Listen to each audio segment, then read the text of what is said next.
Bonjour à tous et à toutes et bienvenue dans cette nouvelle vidéo.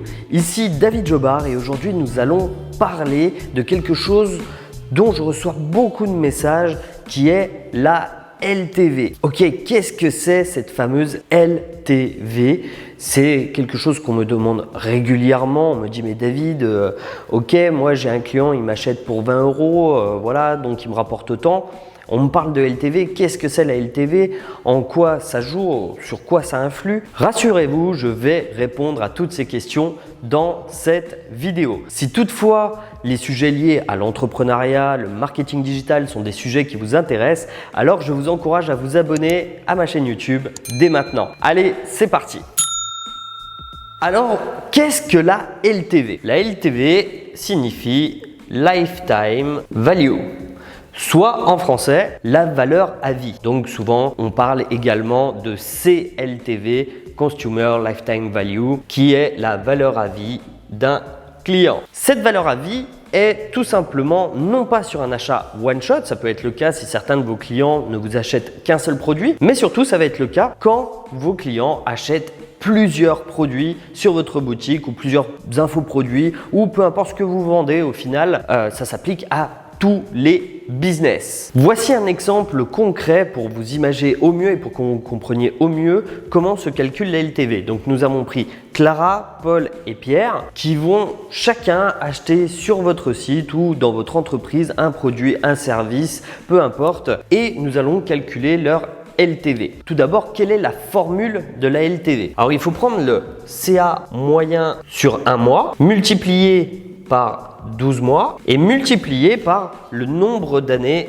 moyen que le client achète. Avec cette formule, vous allez pouvoir savoir la LTV de chacun de vos clients, puis la LTV générale moyenne de vos clients. Je vais m'équiper de ce pas d'une calculatrice pour réaliser le calcul. Maintenant que je suis équipé de ma calculatrice, nous allons pouvoir calculer la LTV de chacun de nos clients, Clara, Paul et Pierre. Alors par exemple, Clara, elle a fait un achat à 17 €. En un mois, elle vous fait à peu près 17 € de chiffre d'affaires. Donc elle achète un produit ou une formation ou une mini-formation, peu importe. Mais elle vous fait un CA moyen de 17 €. Paul, il va vous faire un CA moyen de 24 €. Il a pris un petit upsell ou un petit produit complémentaire. Et Pierre, il va avoir un CA moyen de 55 € par mois. Donc lui, il prend vraiment toutes les options premium et tous les upsells possibles. Donc, nous allons calculer par exemple pour Clara, donc ça va être 17 € x 12 et on va dire qu'elle achète en moyenne pendant 3 ans chez vous. Paul,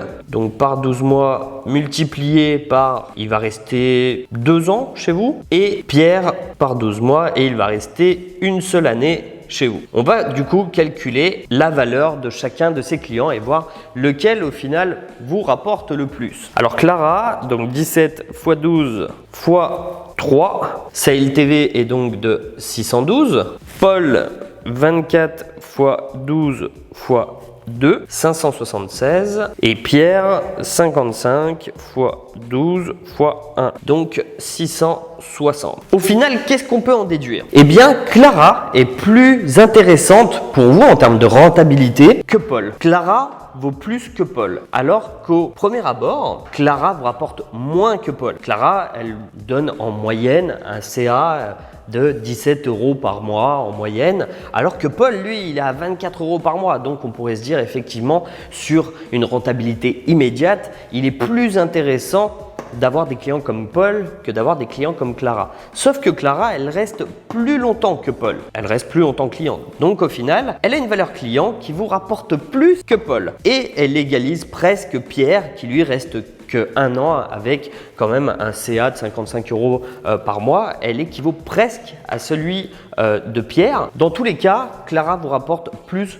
que Paul. Donc ici, ce qu'il est intéressant de noter et ce qui est intéressant de savoir quand on calcule la LTV de nos clients, c'est que vos clients en moyenne vous rapportent, des clients comme Clara, 612 €, puis 576 € sur un avatar comme Paul et 660 € dans le cas d'un avatar client comme Pierre. Maintenant, on peut se dire, ok, là c'est scindé, on a 3 typologies de clients différents, mais comment savoir la LTV globale? Eh bien, c'est très simple, vous prenez 612 plus 576 plus 660 que vous divisez par 3 et vous avez une LTV globale de 616 €. Ça veut dire que vos clients vous rapportent 616 € en moyenne. Donc quand vous faites l'acquisition d'un nouveau client, vous savez qu'il peut vous rapporter en moyenne 616 €. Qu'est-ce que ça change? Eh bien, ça peut changer beaucoup de choses. Pourquoi? Parce que par exemple, si ici vous faites de l'acquisition payante, notamment à travers Facebook ou Google Ads, peu importe, eh bien vous allez, si vous vendez un produit à 17 €, admettons sans upsell, sans rien, donc vous avez votre produit à 17 et que vous mettez rien d'autre en place. Du coup, pour être rentable, ça va être compliqué. Il va falloir des coûts par achat qui vont être généralement autour de 5 € si vous margez bien. Donc, il ne faudra pas dépasser ces 5 € pour acquérir un client ou 10 €, peu importe. Hop, mettons 10, voilà, 10 €. Du coup, une fois que vous avez acheté le produit à 7 € avec les frais de livraison, etc.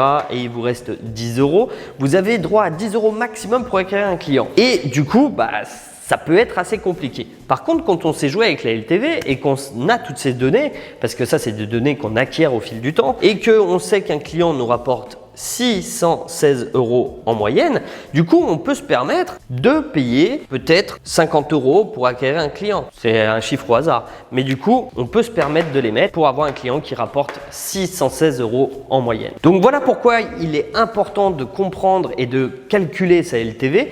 Si toutefois, c'est quelque chose que vous avez aimé et que ça a parfaitement répondu à la question, n'hésitez pas à me mettre un pouce bleu. Si vous avez d'autres questions ou quelque chose qui n'a pas forcément été clair dans cette vidéo, je vous encourage à me la mettre en commentaire. Je me ferai une joie de vous répondre. Quant à nous, on se retrouve très bientôt dans une nouvelle vidéo.